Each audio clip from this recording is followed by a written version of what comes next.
Hello, I am Damni from class 5th. Today I want to tell today's topic is making water safe, यानी कि पानी की रक्षा या उसका बचाव। पानी को हमारे लिए बहुत ज़्यादा इम्पोर्टेंट है क्योंकि हम उसे बहुत से तरीक़ों में यूज़ करते हैं। फॉर ड्रिंकिंग, पीने के लिए, फॉर कुकिंग, खाना बनाने के लिए, और भी बहुत सारी थिंग्स हैं जिसमें हम उसे यूज़ करते हैं। अब आता है हमारा अंडरग्राउंड वाटर। अंडरग्राउंड वाटर वो होता है जो लैंड के नीचे पाया जाता है, जो लैंड के इनसाइड में होता है, वो हमारा अंडरग्राउंड वाटर होता है। अंडरग्राउंड वाटर में होता है एक वाटर टेबल। वाटर टेबल जो होता है वो होता है वाटर टेबल होता है अंडरग्राउंड वाटर का हाई होना, लो होना, उसका लेवल। वो हाई कब हो रहा है, लो कब हो रहा है, कब कम हो रहा है, कब ज़्यादा। हाई और लो वो कैसे हो जाता है, वो सीज़न के हिसाब से हाई हो जाता है और सीज़न के हिसाब से लो। हाई होता है वो रेनी सीज़न में।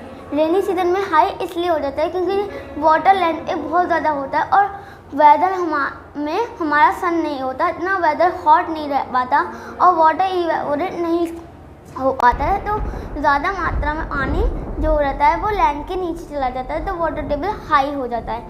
अब लो वो होता है समर सीज़न में। तो इस समर सीज़न में हमारा जो वेदर रहता है वो बहुत ज़्यादा हॉट ही रहता है, तो ज़्यादा से ज़्यादा पानी इवेपोरेट हो जाता है और हमारे लैंड के अंदर पानी बहुत ही थोड़ी मात्रा में जा आता है। अब आता है हमारा how to clean dirty water. हम डर्टी वाटर को क्लीन कैसे कर सकते हैं। हम 4 मेथड से उन्हें क्लीन कर सकते हैं: sedimentation, decantation, filterization and boiling. Sedimentation वो होता है, हम एक एक्टिविटी के थ्रू से जानेंगे। हमने एक बाउल में वाटर लिया और सॉइल ली। हमने बाउल में सॉइल और वाटर को एक साथ मिला दिया, थोड़ी देर के उसे छोड़ दिया। तो हम थोड़ी देर बाद देखेंगे जो हमारा वाटर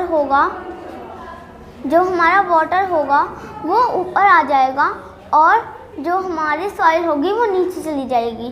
जो सब्सटेंस नीचे चला जाता है वो होता है सेडिमेंटेशन। नीचे कौन गया? सॉइल। तो सॉइल हमारी होगी सेडिमेंटेशन।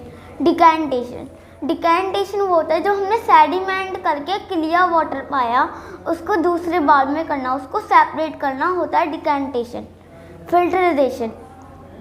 फिल्टराइजेशन होता है जो हमने अभी डिकैंटेशन करके वाटर करा सेपरेट, उसको एक फ़िल्टर के ज़रिए दूसरे बाउल में करना। हम जब फिल्टराइजेशन वाटर का कर लेते हैं तो हमें वाटर दिखता है कि वो क्लीन हो गया है, लेकिन वो क्लीन नहीं हो पाता, उसमें थोड़े बहुत जम्स रहते हैं। तो उसके लिए हम कर लेते हैं 15 मिनट के लिए वाटर को बॉयल, जिससे जो जम्स रहते हैं वो मर जाते हैं, क्लियर हो जाते हैं और हमारा जो वाटर है वो ड्रिंकिंग के लायक बन जाता है। थैंक